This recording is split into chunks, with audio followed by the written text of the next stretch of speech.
So in this Figma tutorial video, I will be showing you guys how to curve text here in Figma. So once Figma is opened up, I want you to go ahead and add some text here. So go to the bottom, do your text box, and I'll type in the word curve. I will then make it a little bit larger so it's easier for you guys to see. Once your text is selected, I want you to double tap it, go down to the bottom to where it says actions, and then go to where it says plugins and widgets, and I want you to type in bend. Don't do curve. I'll go ahead and actually remove this right here.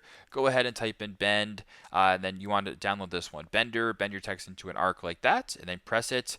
Once you're here, you can go ahead and play around with it. So it actually sometimes looks like this, so I have to go ahead and make the text a little bit smaller actually here. I'll go to 100, I'll select the text, go back, and then press Bender.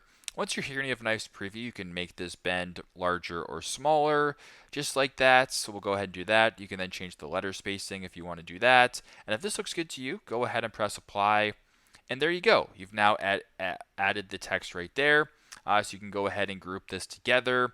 You can change the size as well. Do what you got to do. But once again, the text is bent right there. So if I wanted to make it larger, I can go ahead and do that. Make it smaller, go ahead and do that. And then you can curve the text just like that. So pretty simple, pretty straightforward. That is how you guys can curve text here in Figma.